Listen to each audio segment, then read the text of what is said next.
Assalamualaikum warahmatullahi warahmatullahi wabarakatuh. wabarakatuh. Baik, kami dari kelompok 1, saya Azrul Dafa Pangestu. Saya Rahmanisa Sarita. Saya Lewarga Keremon Padang. Jadi kami di sini dari kelompok 1 ingin memaparkan hasil diskusi kami terkait aplikasi psikologi industri dalam pengembangan sumber daya manusia. Oke, mungkin langsung masuk saja ke pengertian psikologi industri.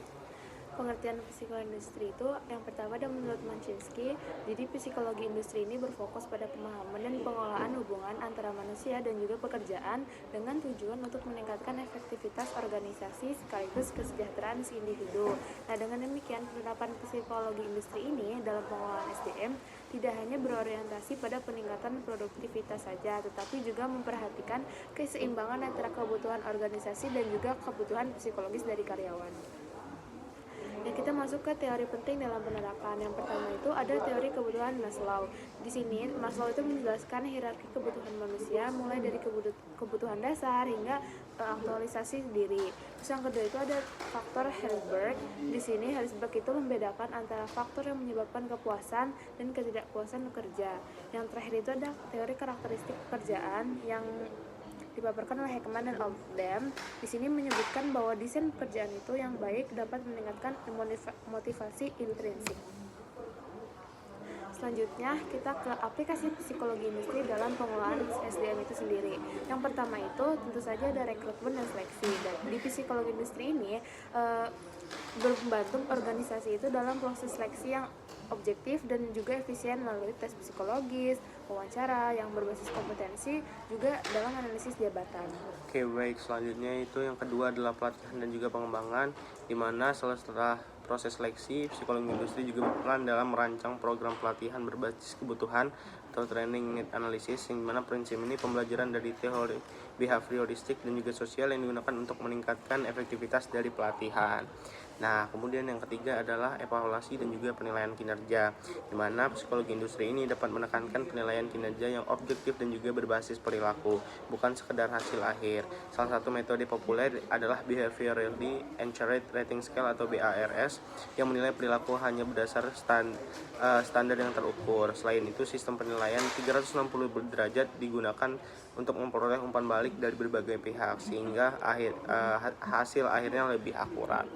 Nah, kemudian yang keempat ada motivasi dan juga kepuasan kerja, di mana motivasi ini merupakan inti dari perilaku kerja. Psikologi industri menerapkan teori motivasi seperti Herzberg Motivation Hygiene Theory dan McLean's Need Theory untuk meningkatkan semangat kerja karyawan.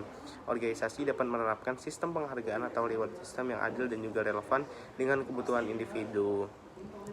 Dan juga yang kelima itu adalah pengembangan karir dan juga retensi, di mana psikologi industri membantu karyawan dalam perencanaan dan juga konseling karir, sehingga mereka memahami potensi dan juga jalur pengembangan yang sesuai. Dengan adanya karir path yang jelas, organisasi dapat mengurangi tingkat turnover serta meningkatkan loyalitas dan komitmen karyawan. Nah, yang keenam itu kesejahteraan dan kesehatan mental. Salah satu aspek penting dalam psikologi industri modern adalah kesejahteraan psikologis. Penerapannya meliputi program Employee Assistance Program, sesi konseling, dan pelatihan manajemen stres. Dengan meningkatnya kesadaran penuh terhadap isu kesehatan mental, organisasi dituntut untuk menciptakan lingkungan kerja yang sehat. Yang ketujuh itu desain pekerjaan dan ergonomi.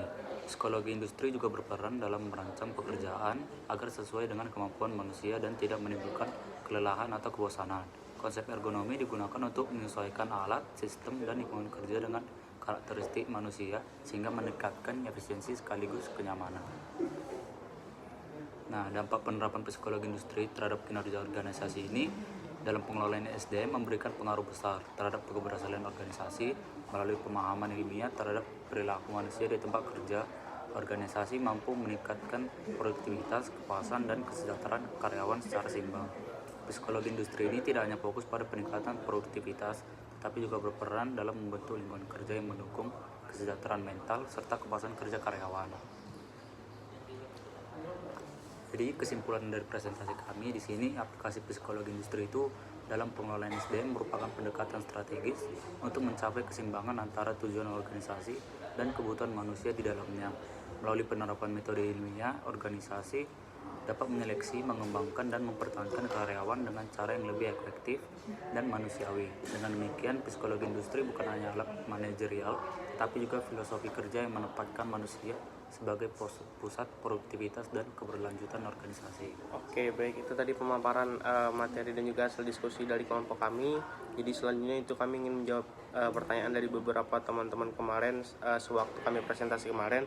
Yang pertama itu dari Latifatul Hasanah, yang dimana dia menanyakan mengapa penggunaan tes psikologi dan juga analisis jabatan dalam proses rekrutmen dan seleksi lebih efektif dibanding hanya mengandalkan pengalaman kerja dan wawancara umum.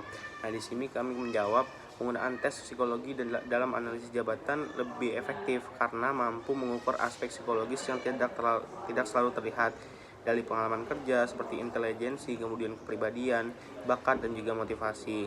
Nah, analisis jabatan ini juga memastikan bahwa kriteria seleksi ini sesuai dengan tuntutan pekerjaan, sehingga kandidat yang terpilih tidak hanya kompeten secara teknis, tetapi juga cocok secara psikologis dan juga individu. Selanjutnya pertanyaan kedua itu ada dari Salmaira, yaitu bagaimana psikologi industri ini berperan dalam menciptakan sistem penilaian kinerja yang objektif dan adil di dalam organisasi.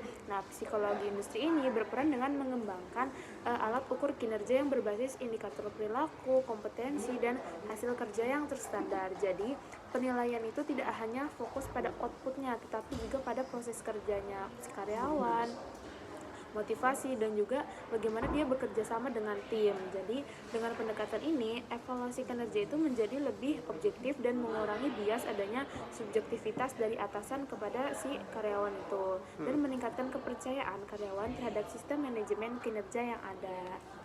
Oke, ini pertanyaan terakhir. Nah, di sini pertanyaan terakhir dari Diananda Putri yang dia menanya mengapa aspek kesehatan psikologis karyawan perlu menjadi perhatian utama dalam pengelolaan SDM modern. Nah, di sini kami menjawab kesehatan psikologis karyawan perlu menjadi perhatian utama karena stres dan burnout dapat menurunkan produktivitas, meningkatkan absensi, serta mendorong turnover karyawan. Melalui pendekatan psikologi industri, organisasi dapat mengidentifikasi faktor psikososial di tempat kerja dan merancang program kesejahteraan mental. Dengan kerja yang sehat secara psikologis akan meningkatkan kepuasan kerja, loyalitas karyawan, dan kinerja organisasi secara berkelanjutan. Oke, baik, itu dari kelompok kami. Kami minta maaf kalau ada salah kata. Kami tutup. Wassalamualaikum warahmatullahi wabarakatuh.